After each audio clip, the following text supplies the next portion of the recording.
Growing up, I always remember my mom being a single mom. I don't remember the exact moment she told me my dad was dead because I was so young. I have kind of always known. My mom told me that my dad died in a car accident 2 months before I was born.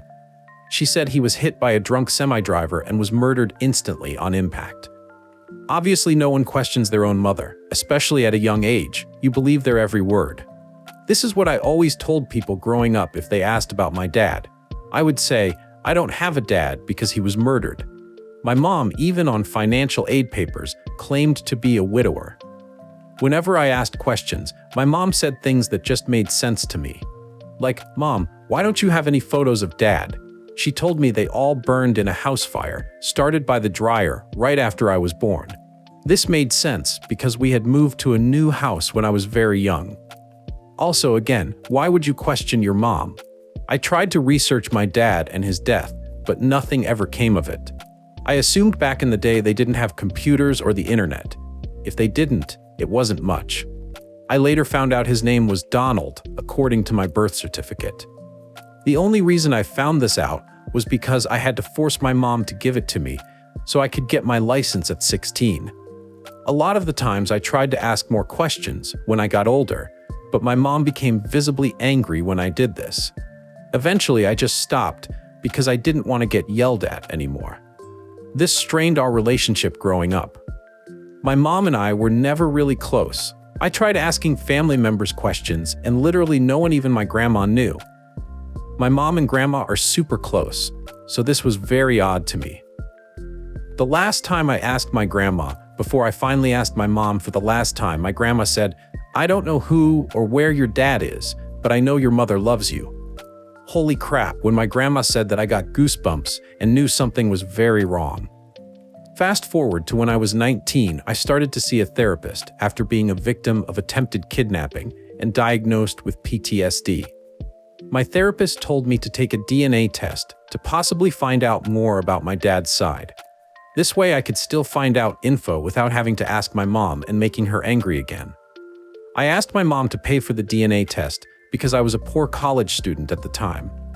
She right away got so mad and yelled at me. She claimed that the government was going to clone my DNA and sell it, so I never ended up taking it.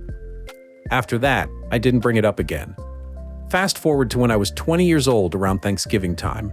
My 3 friends and I had a fun day of baking cookies and talking all day long, until I brought up the stories of my past and my dead father. I had a conspiracy theory I made up about my life totally as a joke. I told my therapist once, and now my friends, the theory. What if my mom had a one-night stand with a rock star/musician and got pregnant with me? She never was able to find him again, so she couldn't tell him. My mom is considered the golden child among her siblings. So in order to remain in the good graces of my grandparents, she told them she eloped and got married. Then I got pregnant with me, and shortly after my dad died in a car accident right before I was born.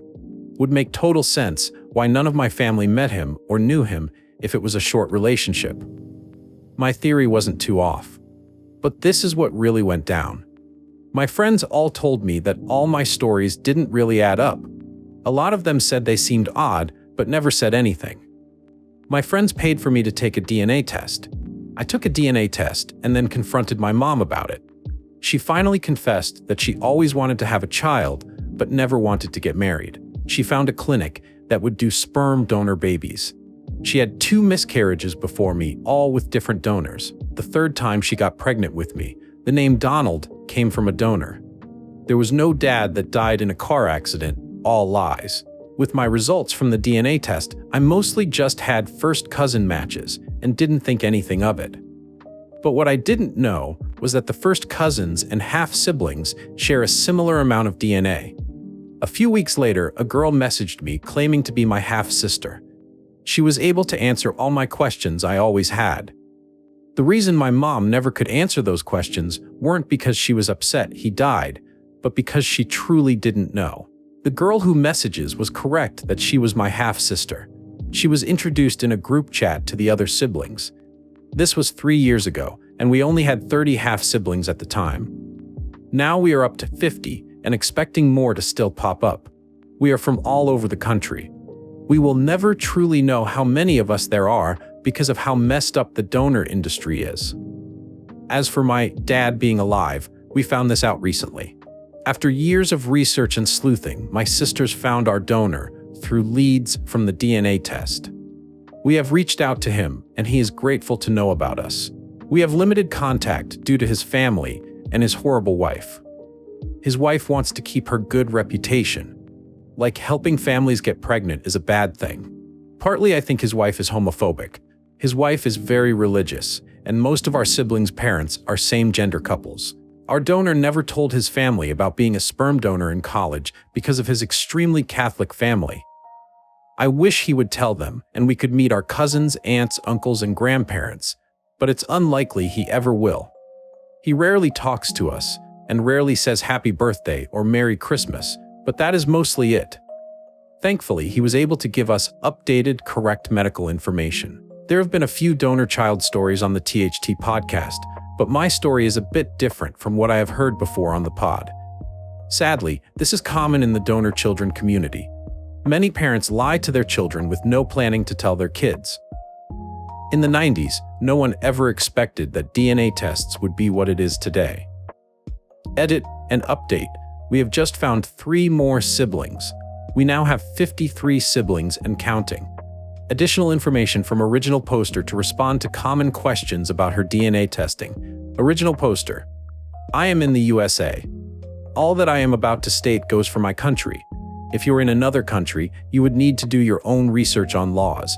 But one thing to note is that the USA is the least strict and does the least amount of testing. Most other countries actually banned anonymous donations now. There are bills currently going around to ban anonymous donations in the USA, but they are still being voted on. If his wife doesn't want to meet us, that is 100% fine with me. Siblings have asked to meet our donor, not her. She shouldn't be controlling his every move if he can meet his offspring or not. It should be his choice. A lot of what you are saying is what society has taught you to believe about sperm egg donations. Many donor conception children are very against that way of thinking. No, it is not just donating and saying bye, you are creating human life. No matter if you directly or through someone else, it is still creating life. It is 100% natural to want to know where you come from. Ask any donor conception child, or people who are adopted will say the same thing. Even children with 2 loving, amazing parents still say they want to know more about their bio mom or dad. It should never be something you just do to make some quick cash and then forget about it. Sperm, egg donation companies advertise that way because they know college-age students need quick money and are too naive to think it fully though. Offspring will and can search for you, and there is nothing illegal about that, especially after turning 18.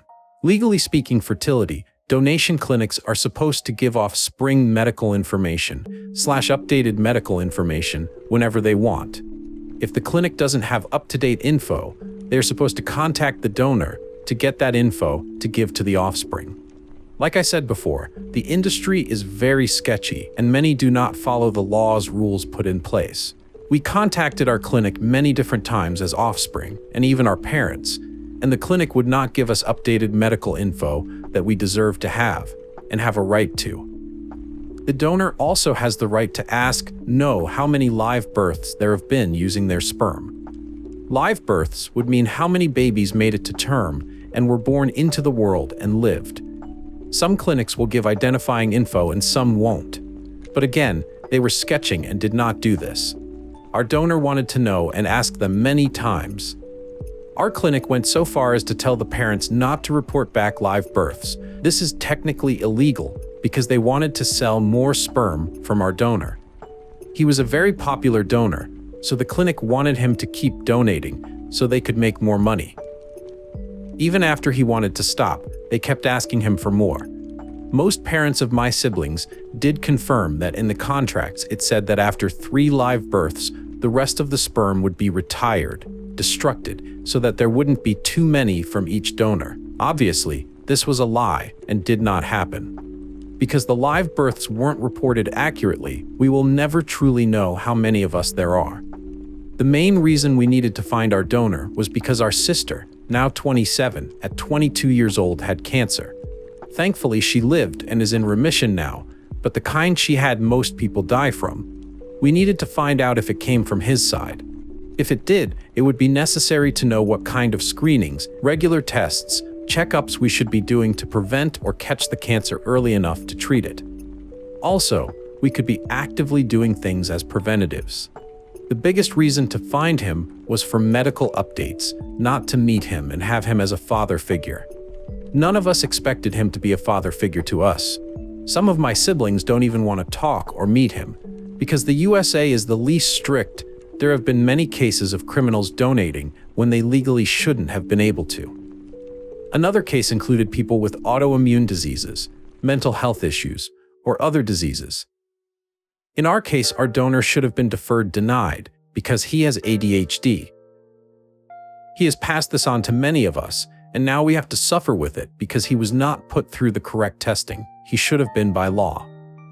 By law, all potential donors are to be screened for STDs, STIs, mental disabilities, physical disabilities, background check for criminal history. They have to be 21 plus and seeking a college degree or have graduated with a college degree. Most clinics here in the USA are sketch AF and only screen for STDs and sometimes mental illnesses like DID, Downs, or bipolar disorder. Our donor never had to answer us when we contacted him because he was originally anonymous, but he did so. Obviously that means he wants to talk to us and keep in contact. He was very happy to find out about us and even cried. Legally, there is nothing that says we can't try to find him or contact him. Him being anonymous just means that the clinic will not give out any identity information, like his name and address. We are allowed to do DNA tests to try to find the donor and reach out to them. If he didn't want to have contact with us, he could have left us to read, not respond. Most siblings think it would be cool to meet him, his family. It isn't a life or death thing. We will be okay not meeting him or his family, but it would be a cool thing to do to see what similarities we have or things in common with them. Relevant comments. Original posters responds on the donor and if his family is okay with the new information developing. Original poster. Oh no, I'm not making assumptions. His wife is a horrible person. He donated long before they even met. When they were dating, she always knew about his past and how he donated. When we found our donor, she was still his fiancée. If she didn't like this life or didn't want it, she could have backed out to marrying him. But she didn't. When you marry someone, you marry all of them, past, present, and future. Our donor always knew that he had children out there. He just didn't know how many because of how sketchy the industry is, and the clinics were lying to him. So before we even found him, she knew about us. We never asked him for anything except for updated medical information because the clinics wouldn't give it to us, and we have a right to it legally. We didn't ask him to be a father to us. We just wanted to know about him, to know more about yourselves. It's natural to want to know your bio family, where you come from, and what traits come from where. Our donor actually wanted to meet us, and he brought it up first, not us. The reason we can't meet him is because his wife won't let him. Like I said in the post, she doesn't want to ruin her reputation, and she doesn't want his past getting out. Our donor did not tell his family and was wanting and willing to come out and tell the truth to them. Mind, he is in his 50s now, so his parents are pretty old, but his wife is the one telling him no, that he can't tell anyone or she will divorce him. That right there is a terrible person. Keeping someone you love from meeting people they are related to when they want and are willing to. Our donor never had kids in his house he raised, so he was very excited to find out there were so many of us, and he was even a grandfather. His wife, on the other hand, was very rude and mean about it. I know all this information because there are some of my sisters that talk to him more, and they relay info, messages, to the rest of us. Original poster. If she is checking to make sure that when she meets someone and it's not one of her new siblings. Actually, a lot of us are checking. Every time we see someone who looks like us or our sibling, we wonder if they could be related to us. All my siblings, before getting into serious relationships, make their partner take a DNA test. It's not weird, it's protecting yourself. Sadly, That is what we have to do because the industry is so terrible and unregulated. Update: 21.5 months later, 12 pics of the wedding. I was 20 when I discovered that I had 30 siblings. I recently turned 25, and now we have 54 siblings. We are likely to find more during the holidays, as many people receive DNA tests as gifts or buy them on sale at that time. Unfortunately, we will never truly know how many of us are out there. The donor industry is extremely sketchy and doesn't keep accurate records of live births, allowing them to sell more. I got married in September, and we just received our photos back. 4 of my sisters were my bridesmaids, and one of my brothers attended as well. Most of them drove between 7 to 13 hours, and some even flew across the country to be there for the wedding weekend. This experience was something I never dreamed of as a little girl, but I am so happy I got to share my wedding day with my siblings by my side. My friends, who bought me the DNA test, mentioned in the original post, were also at the wedding and met my siblings for the first time. It was a full-circle, surreal moment. Now onto the real tea of the evening. My family members still had no idea about any of this. Literally none of them. My wedding was my debut, you could say, of my mom's long-held secrets. I was tired of bearing her burden because it was never mine to hold. The wedding program included my siblings' names and labeled them as sister of the bride or brother of the bride. My mom had refused to give a speech at the wedding for some reason. I told her that a parent typically does this and that the groom's father was giving one. She still refused, so I told her my sisters would instead. She said that was fine, but I don't know what she expected them to say since they weren't going to lie for her either. They checked with me first to see if it was okay to talk about the siblings and how we found each other. I said, "Freak it, do it." During the speeches, it felt like dropping a bomb and then walking away. I got to sit back, grab some popcorn, but not literally, because we had popcorn as a cocktail snack, and watch the show unfold. My 3 sisters gave a speech together, and it was one of the funniest things I've ever heard. They talked about how we all took DNA tests and how I was found. The looks on my aunts, uncles, and older cousins' faces were priceless. I am so glad we have a videographer and should be getting those back soon too. They were in utter shock and disbelief.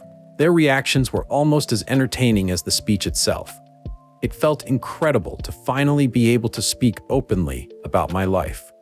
Of course, I noticed a lot of whispering and strange glances afterward, but that was no longer my problem to fix. Thankfully, my narcissistic mother managed to keep it together during the wedding, of course, because she has to maintain a front for the world. However, the following week, once we were back home, she was absolutely awful to me. And she still mostly is. Ultimately, I believe it was 1000% worth it, and I would do it 1,000,000 times over again. The truth always comes out. Since we found our donor and have some contact with him, I sent him photos of the siblings and me from the wedding. He was thrilled for us, wished us the best, and said we all looked beautiful. I replied, "Thank you so much. I guess we have some good genes." My friend and I met Morgan and Lauren at a live show, and saying it was one of the best moments of my life is an understatement.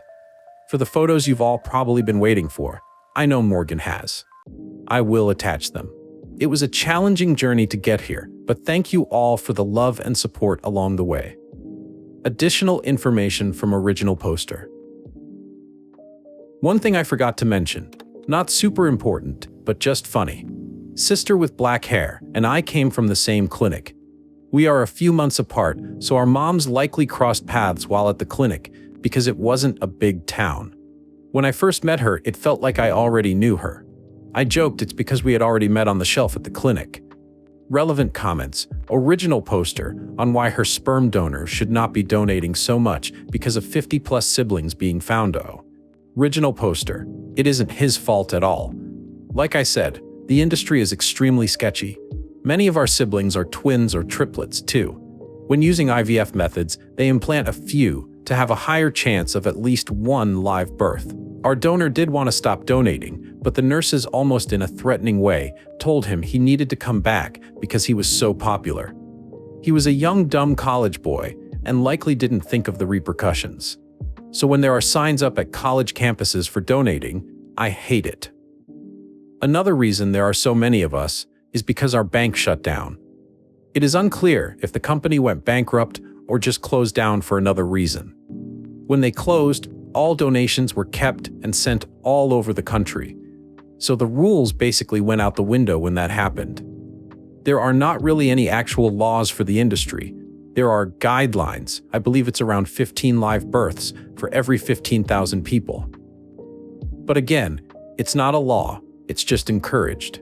Most banks don't follow because they only care about money. It is not an FDA-regulated industry, even though it should be. Did original poster's sperm donor continue with donating or not? He stopped donating a very long time ago, but sperm can stay frozen for a long time. There are some studies showing over 3 decades, and it is still viable. We could have siblings that aren't even born yet, even though he hasn't donated in probably over 20 years. I hope they have instant DNA tests soon, like on your phone, instant, so people can make sure they are not siblings before hooking up. Original poster. My in-laws are the most amazing and wonderful people, but I did make my husband take a DNA test just in case we happened to be long-lost cousins or something after I found out. Came back not related at all, so no worries there. Original poster responds to comments regarding lying about her family background and her mom not being truthful. Written poster. That's okay if you don't understand, and I wasn't expecting anyone to. Just wanted to share an update with the people. If you think I'm a bad person, that is fine too. People on the internet only see a sliver of our life and our story.